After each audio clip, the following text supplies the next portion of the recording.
A very good morning to all of you.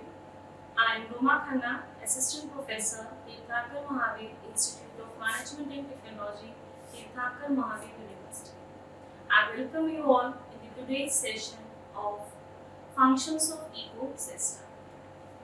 The content that we will deal will be different functions of ecosystem like energy flow, food chain, food web, ecological pyramids, biogeochemical cycles. After this session, students will be able to learn about different functions of ecosystem. Students will be able to understand that how human survival is dependent upon the resources and are benefited by different types of natural ecosystem. So, if we talk about ecosystem, we already discussed that ecosystem is the interaction or interdependence between different organisms of a biotic community. The interaction with their environment, interaction or interdependence among themselves, and how exchange of energy and matter takes place among them constitute an ecosystem. Depending upon the habitat, there are different types of ecosystem, like natural ecosystem and artificial ecosystem. Natural ecosystem was the ecosystem in which we discussed that it is occurring under natural conditions without the interference of human beings. It may occur on land, so we called it as terrestrial ecosystem. It may also occur in water, we called it aquatic ecosystem. Ecosystem, in every type of ecosystem, the basic structure remains the same. The ecosystem is made up of different abiotic and biotic factors. Abiotic factors includes land, air, water, temperature, rainfall, soil, fertility, and the biotic factor includes producers, consumers, decomposers. Producers, which are called as autotrophs, prepare their food themselves. Consumers, dependent on producers for their food, called as heterotrophs. Consumers were also divided into primary consumers, secondary consumers, tertiary consumers, and they all are dependent on each other. So this was all about the basic about ecosystem. Both abiotic and biotic, they constitute an ecosystem of a particular area, of a particular region. Now, let us talk about the functions of ecosystem. If we talk about the functions of ecosystem, ecosystem exhibits a natural tendency to persist, which has been made possible by a variety of functions performed by the structural components. These functions refer to the biological, geochemical and physical process that takes place within an ecosystem. When we talk about ecosystem, it includes the exchange of energy between the organisms. And how will we come to know that exchange of energy is taking place? We can come to know through the food chain, through food web, through ecological pyramids, through different nutrient cycles, ecosystem development. So through all these things, we come to know that energy flow is taking place in an ecosystem. The first and foremost function, as we discussed, is the flow of energy in an ecosystem. When we are talking about flow of energy, see, green plants, how do they prepare their food? They prepare their food with the help of solar energy, convert that solar energy with the process of photosynthesis into the chemical energy, and this is known as primary productivity. The total rate of capture of energy or the total organic matter that is produced is known as the gross primary production. So autotrophs are those individuals which are known as producers who prepare their food themselves with the help of by the process of photosynthesis. The net remainder is the net primary production, the amount of energy left for the heterotrophic organisms. So we should understand that heterotrophic organisms are dependent on the producers or on the autotrophs. The energy is lost in an ecosystem. As one organism is dependent upon the another organism, the energy is lost at every level.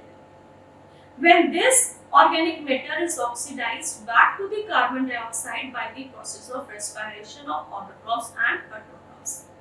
At each trophic level of heterotrophs, a rate of assimilation of energy is called as secondary productivity. So primary productivity means when the producers are preparing their food, when they have consumed their food. Secondary, the consumers are dependent upon the producers, and when they assimilate that energy, we call it secondary productivity.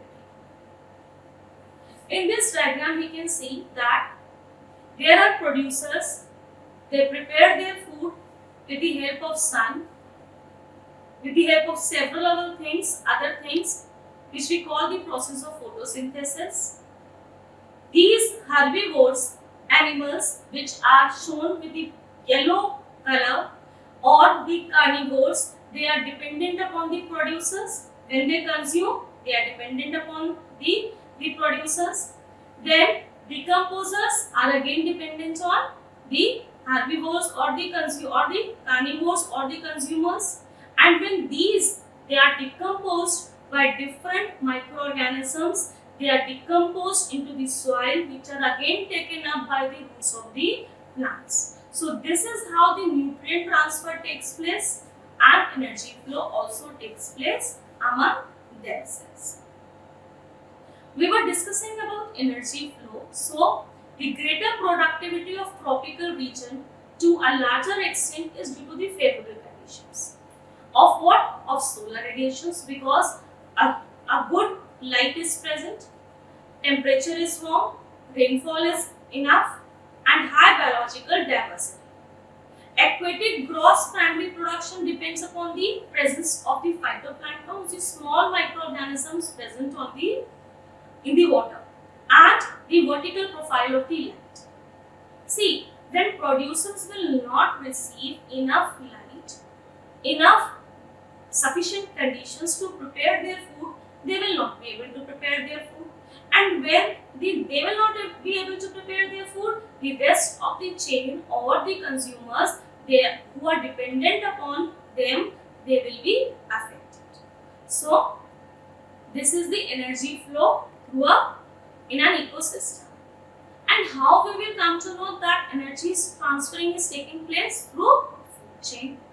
Food chain is nothing but successively eating of one organism by the another organism in any particular area. We call it to be a food chain.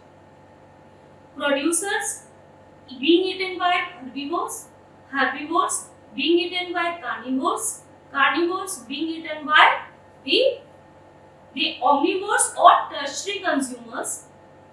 So this, when it occurs in a form of a chain, a systematic chain of eating someone and being eaten by someone, we call it to be a food chain.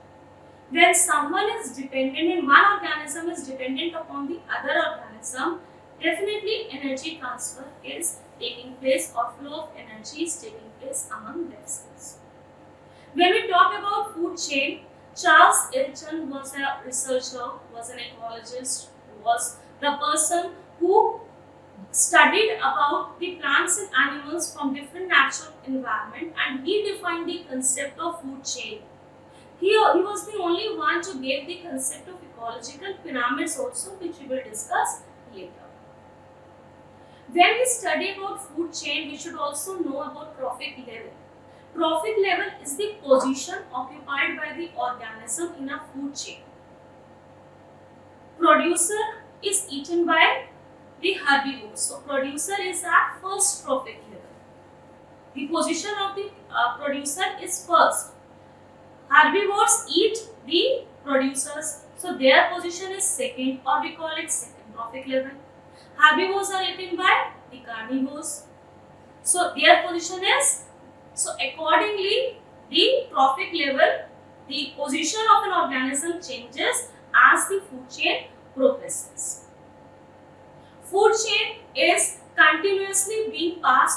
ecosystem. Within an ecosystem, food chain occurs, and within a food chain, nutrient transfers takes place, because when one organism is eating the another organism, exchange of energy, exchange of different nutrients is taking place. The transfer of energy from producer through a series of organisms with repeated eating and being eaten is called as the food chain. We can also say that food chains are the pathways through which the nutrients are transferred from one organism to the another organism. We were studying about trophic level. We should understand it that the trophic level starts at the base. There are the plants. They are known as first trophic level because their position is first. They are being eaten up by the primary consumer, so their position is second trophic level. They are being eaten up by the secondary consumers. They are known as third trophic level, and they are being eaten up by the tertiary consumers, which is the top carnivores, or the fourth trophic level. So we can study that this is a representation of a trophic level, or we can say this is representing that how in a food chain there are different trophic levels which are dependent upon each other and exchange the energy and matter takes place among themselves. When we are talking about food chain, I hope the concept of food chain is clear. We initially discussed about the ecosystem, energy flow takes place in an ecosystem. Then we also understood that the maximum energy is in producers because they are the initial ones having or assimilated a lot of energy. When this producers, they'll be eaten up by the successive organisms, the quantity of energy will be decreased, and this takes place in a form of a food chain. Depending upon the origination of the food chain, we can say that there are grazing food chain. Most of the time, maximum grazing food chain, we found grazing food chain to occur, and the detritus food chain. Grazing food chain are the food chain which we also call it as prey predatory food chain. This type of food chain is found in every type of ecosystem, whether it is forest ecosystem, desert ecosystem, or an aquatic ecosystem. The basic origination of the food chain starts from the producers. And producers prepare their food with the help of the sunlight. So the food chain which starts from the green plants, and green plants are dependent on climatic factors for preparing their food. When such sort of food chains which start from the green plants, that means green plants are eaten up by any particular species of or any particular organism which are again eaten up by any other organism, we call it to be a grazing food chain. Here is an example of a food chain in a forest family. See, there are green plants, they prepare their food. Green plants are again eaten up by certain animals, which are eaten up by certain animals. Autotrophs should not be mentioned over here. If we talk about the grassland ecosystem, again grasses prepare their food with the help of the sun, which are being eaten up by the grasshoppers. Grasshoppers are being eaten by the frog, being eaten by snake, being eaten by the hawk. So transfer of energy takes place in grassland ecosystem. But the main or the origination starts from the producers, and therefore we keep producers at the base. And whosoever is eating, that means the primary consumer, they will come above the producers, and secondary consumer will come above the primary consumers. Tertiary consumers will come above. Here this researcher has given secondary consumer example of man, but there can be several other animals who eat the goat. So they will be secondary consumers. So depending upon who will be eating which animal, there will be different types of consumers, but primary producers or autotrophs will come first. Here is another example of grazing food chain,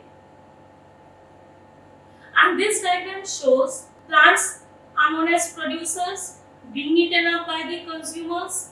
Consumers are again eaten up by different carnivores. When these consumers or carnivores or the herbivores, they are not live, when they are dead, the microorganisms or the detrivores which help in decaying these organisms. They are being eaten up, they are being decomposed by the microorganisms, they are the detrivores. They reach up to the soil, they are mixed with the soil, the nutrients of the soil, they are mixed with those dead decaying organisms, and they are again taken up by the different plants, by the roots. Another type of the food chain is the detritus food chain. Grazing food chain, and now it is detritus food chain. This type of food chain is known as saprophytic food chain. While we studied that the grazing food chain is known as prey predatory food chain, because there is one prey, there is one predator, one is dependent upon the other. Here we call it as saprophytic food chain. This type of food chain goes from the dead organic matter into the microorganisms, and then these organisms feeding on the detritus. That means when any dead plant or a fallen leaf or a rotten leaf, they are being eaten up by a particular insect or any organism, being eaten up by a certain animal, but the initial origin was the dead organic matter. Either it is plant or it is animal.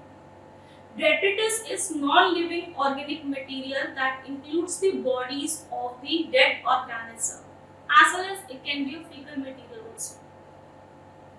When that fecal material is eaten up by some organism, that is the initial point, is the detritus, the dead organic matter. Decomposers are nothing but they are the heterotrophic organisms, but they are also called as saprotrophs. For example, bacteria and fungi. These are certain examples of the food chains, depending upon where that food chain is occurring. If it is occurring in grassland, we call it grassland food chain. If it is occurring in pond, we call it pond food chain. Or if it is occurring in ocean, we call it ocean food chain. In the diagram, different types of trophic levels are also shown, but you might have noticed that the primary producers or the autotrophs are any form of or variety of the plant. Then let us take an example of grassland. In grassland ecosystem, the food chain starts from the grasses. Those grasses being eaten up by the grasshopper.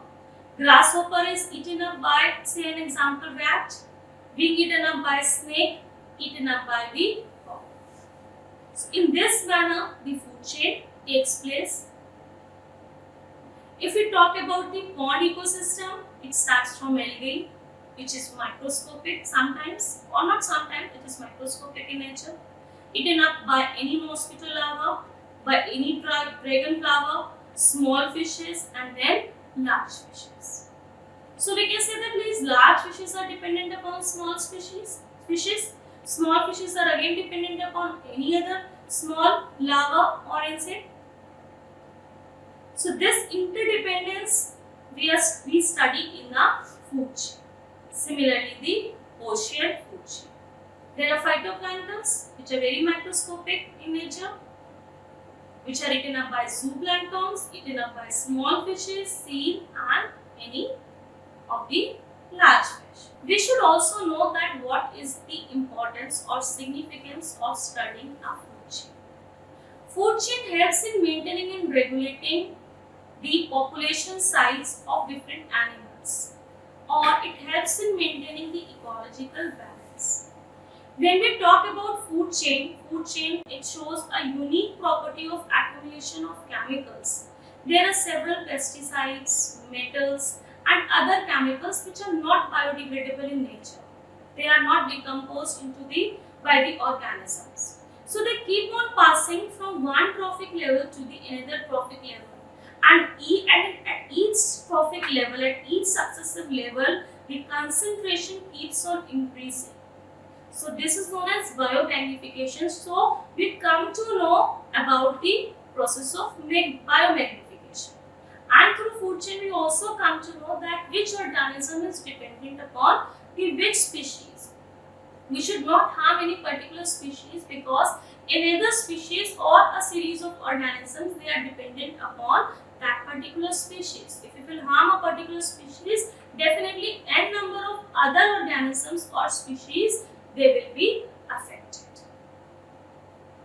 So energy flow is taking place in a food chain, and we are also studying interdependence of one organism onto the another organisms. A concept related to the food chain is food web. Food web is nothing but an interconnected food chains. In food chain, we simply said that one organism is eaten up by the another organism, which is being eaten up by the another organism. And it occurs in a very systematic manner. The transfer of energy takes place. And at successive trophic levels, there is a loss of energy. But when we talk about food web, it is interconnected food chains. That means when the food chain become complex or interlocking patterns, we call it as food web. When there are a number of options, see, in food chain we discussed that food chain is eating someone and being eaten by someone. But here we are saying that the number of options of eating any particular species is increased. This diagram is showing that grass can be eaten up by rabbit, can also be eaten up by mouse, can also be eaten up by grasshopper. Grasshopper can be eaten up by lizard, can be eaten up by eagle. Grass is eaten by mouse, mouse can be eaten up by eagle. That means number of organisms, they are interdependent upon each other. There are several connections in a food chain. Food web tells us about the different feeding connections present in any ecological community. These natural interconnected food chains, they make a food web. In this diagram also, there is a plant eaten up by grasshopper. Grasshopper is eaten up by frog. Frog is eaten up by snake. But a grasshopper can also be eaten up by any bird. Plant can also be eaten up directly by the bird. Plant can also be eaten up by any caterpillar or larva, can be eaten up by bird, and bird can be eaten up by snakes. That means the number of options of eating a plant increases. Number of options of eating a grasshopper increases. When the food chain becomes complex, we call it food web. If we talk about the simple food chain, plant eaten up by grasshopper, frog and snake. But now the number of options are increasing. Plant can be eaten up by several other organisms. Grasshopper can be eaten up by different other organisms. So in food web also, what we studied? The interdependence of one organism with the another organism. And we also studied that in food web, the transfer of energy takes place among themselves. This is the diagram which is also representing a food web. I am showing you different examples so that you can understand that food web is complex in nature. Plant eaten up by the goat, can be eaten up by jackal, can be eaten up by lion. But plant or any plant product can be eaten up by rabbit, which is being eaten by any wild animal, being eaten up by any lion. And simply any plant product can be eaten up by mouse. Mouse can be eaten up by a snake. Separately, there are different food chains. But when togetherly, if we studied that food chain, when there is a complex complexity in a food chain. When the food chains are interconnected with each other, we call it food. So there are several examples of food chain, and this type of food web, different food webs can occur in different types of ecosystem. Food web is mostly found in forest ecosystem because in forest there are variety or species of the plants and variety and species of the animals. But they are also seen in the grassland ecosystem. Majority in grassland and in forest ecosystem we saw food, but they can also occur in aquatic ecosystem. I have shown here the example of grassland and forest ecosystem. Next, moving on to the how we can study the energy flow in an ecosystem is the ecological pyramids. Ecological pyramids are the way through which we study a graphical representation of any trophical structure at successive trophic level forming the apex. That means when we are studying the different trophic levels,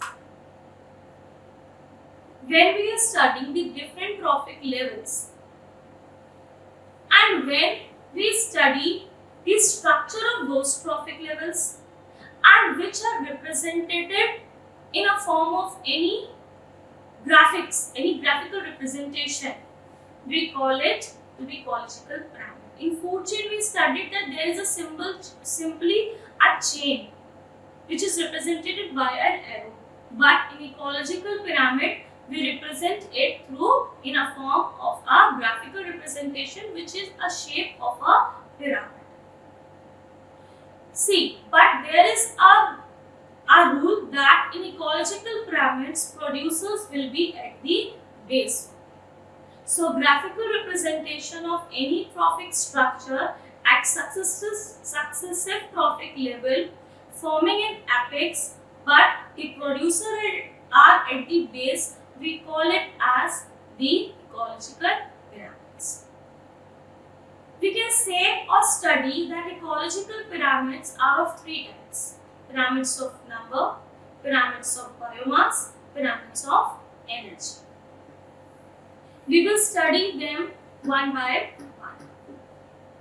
So first of all, we will study pyramids of number, then pyramids of biomass, and then pyramids of energy.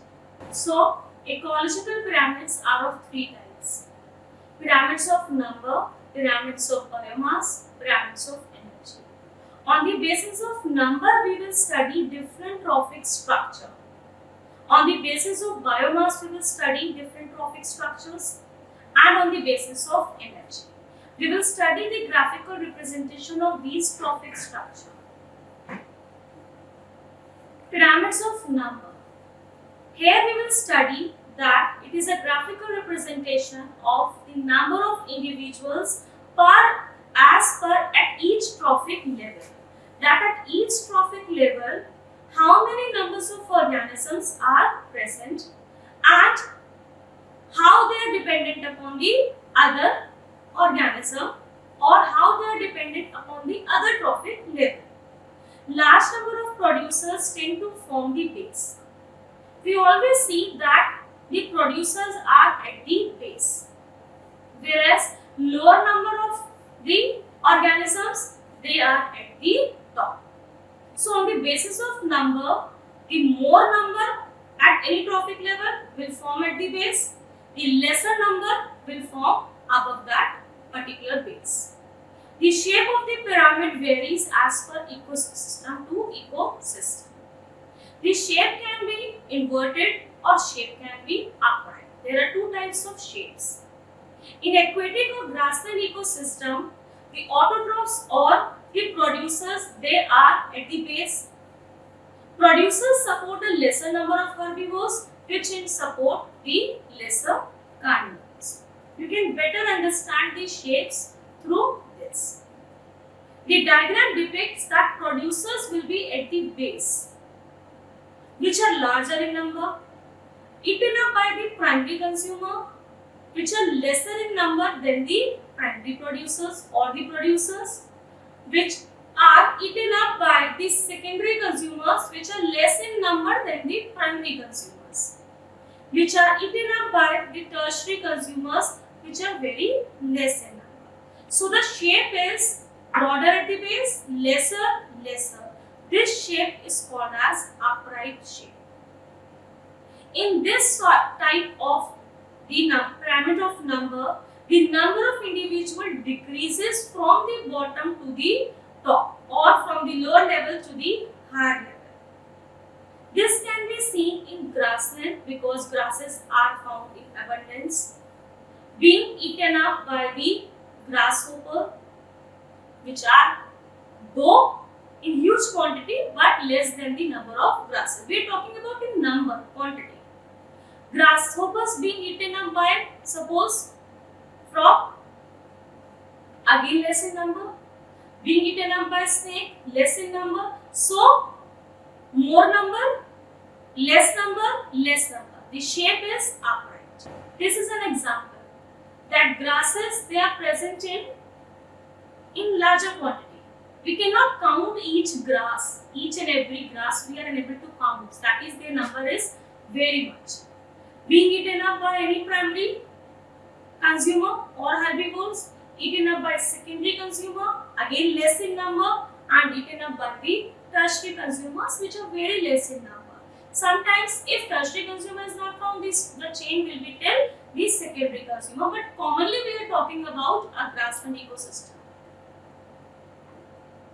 Inverted type of pyramid of number can also be found, where the number of individuals increases from the lower to the higher level.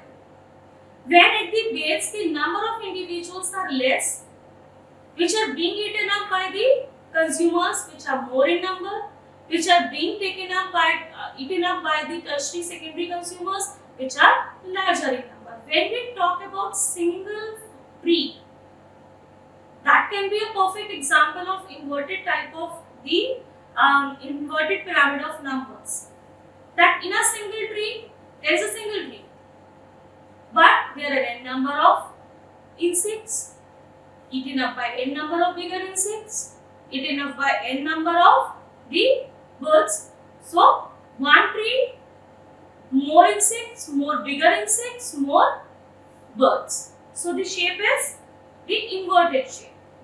So, that was the dependence of one organism on the other organism on the basis of the number at particular trophic level.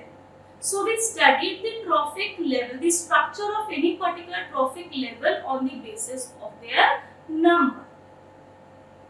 Now, the next is when we are studying a particular trophic level on the basis of its biomass. As the name suggests, biomass pyramid shows the amount of biomass present per unit area. This is what I was discussing, that at particular trophic level, or we are studying that particular trophic level according to the biomass present at particular trophic level. It is drawn up with the producers at the base. The producers will come at the base. Producers will always come at the base. Depending upon the number, depending upon the biomass, the shape will change, and depending upon the type of ecosystem, the shape will change. Either it will upright or it will be inverted. So, producers are at the base and the top consumers or the carnivores are at the tip. At every successive level, the transfer of energy is taking place, whether it is pyramid of energy or it is pyramid of biomass. The transfer of energy is taking place. Upright, again biomass type of pyramid of biomass can be, the shape can be upright or shape can be inverted. Upright means where the producers are at the base. Ecosystem found on land mostly have pyramids of biomass because they have large primary producers. The biomass is large at the primary level, at the producer level, and when moving to the top, the biomass is less. Hence, the shape is the upright one. If we talk about an inverted type of biomass,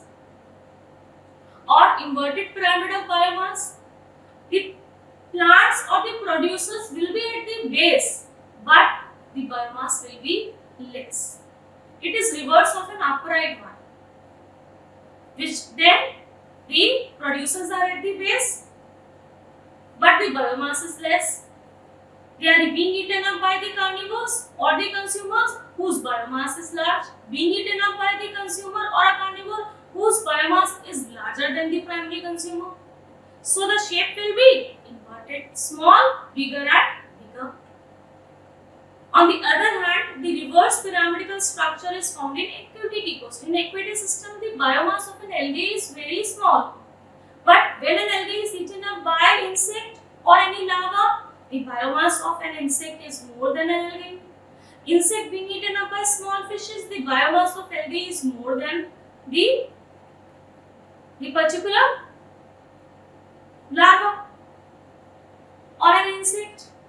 When that small fish is being eaten up by the larger fish, the biomass increases. So initially the biomass was small, big. The shape is inverted. And it is mostly seen in aquatic type of ecosystem where producers are very small phytoplanktons, which are at the base, and because of their less weight, the shape is the inverted.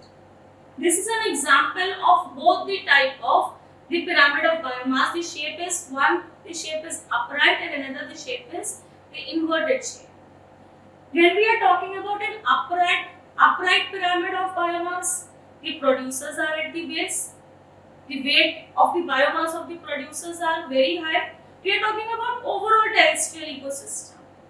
Eaten up by the herbivores, biomass is less. Eaten up by the primary carnivores, less biomass. And when we are talking about the aquatic ecosystem, I simply said before that the biomass of any producer, phytoplankton, is very small. Phytoplankton eaten by the herbivores bigger biomass than the phytoplanktons. Eaten up by the large fishes, which are the carnivores, more biomass. So depending upon the biomass, the shape of an aquatic ecosystem is the inverted shape. See, but when it comes to pyramids of energy, researchers said that when we talk about pyramid of energy, its shape is always upright and erect, because the producers have maximum energy. They prepare their food through the process of photosynthesis directly from the sunlight. So they have maximum energy, so they will be always at the base having maximum energy. They are eaten up by the primary producers, but some of the energy is lost when primary consumer will consume the producers, energy will be lost. We studied initially energy flow, that net primary productivity or the primary productivity will be found more in producers, and at every level there will be less transfer of energy. So when we talk about flow of energy in pyramid of energy, the shape will always be upright. This diagram is showing the different trophic levels and how the energy of transfer takes place at every successive level. So when we talk about the transfer of energy, the shape is always upright. So this was the another function. So we studied food chain, we studied food web, we studied ecological pyramids, and all of them were showing what? They were showing that interdependence of one organism on another organism and energy flow from one organism to the another organism. Next is biogeochemical cycle. See, when we talk about the ecosystem, nutrients transfer takes place in an ecosystem. It moves through the ecosystem in the form of a cycle. A chemical element moves from the biotic and the abiotic component of the ecosystem.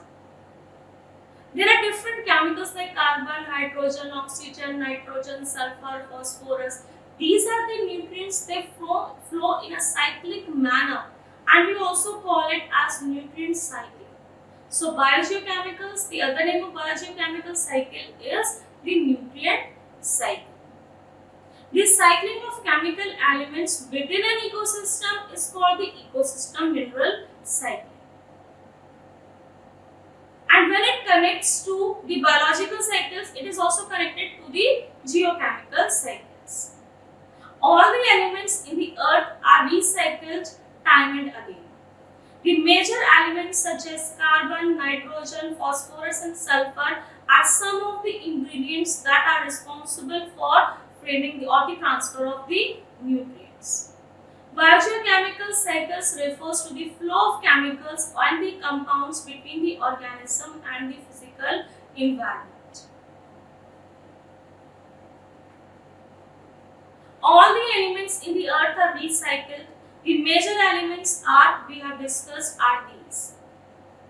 And they are transferred from the chemical, these flow of chemical elements and compound, there is a transfer between the organism and the physical environment. Different types of the biogeochemical cycles are there, like carbon cycle, nitrogen cycle, water cycle, phosphorus cycle. We'll study a few examples of it. So we can say that when there is a cyclic exchange of material between the living organism and the non-living organisms, we call it biogeochemical cycle. A simple example of it can be that producers prepare their food, the nutrients are transferred to the primary consumer, transferred to secondary, to the tertiary consumer. When they are dead, they are decomposed by the microorganisms. Those nutrients are mixed with these nutrients present in the soil. They are again taken up by the roots and they reaches to the plants. Similarly, there is a cycle of water, there is a cycle of carbon, because carbon and oxygen exchange takes place through the process of respiration in animals as well as in human beings as well as in plants. So different types of the nutrient cycles takes place. The biogeochemical cycles helps us to understand also the process of eutrophication. Eutrophication you can understand when there is an enrichment of nutrient which leads to the various global climate change. So we will able to understand it with the help of two cycles. This is a water cycle. We can understand it and we might have studied it that there is a water, it is being evaporated, it is deposited and precipitated, it is condensed, precipitated and it comes back. Again, it comes back, plants receive them, then prepare their food with the help of photosynthesis and energy is transformed from the plants to the producers. Water cycle, one of an important component for the survival. So the evaporation of water takes place from several sources of water like river, ocean, lakes, and they are then evaporated. They are condensed and then come back and this cycle goes on. Another transfer can be a carbon cycle. Carbon enters into the living world in the form of carbon dioxide. See, it is vice versa. The green plants, they release oxygen, we inhale them, we exhale them, taken up by the plants. Different forms of carbon and oxygen, they are released from different industries into the atmosphere, which are taken up by the plants. They are there. So plants and animal respiration, through plant and animal respiration, the carbon cycle takes place. So these carbon compounds are then passed from the producers to the consumers. When these plants survive, again we are dependent upon them. When they exhale, the amount of oxygen we receive, but carbon content is also transformed from the plants to the organisms, to the animals, and then from animals to the human beings. So it is also transformed. So there were different types of biogeochemical cycles. So this was all about the functions of ecosystem, in which we studied about the food chain, food web, ecological pyramids, biogeochemical cycles. These are the functions of ecosystem, which as a human being we should understand that we should not disturb any of the following ecosystem, as if the food chain will be affected, our ecological balance, there will be an imbalance in our nature, and ultimately will be affected. Thank you so much. If you have any doubt, you can contact me at roma.management@tmu.ac.in.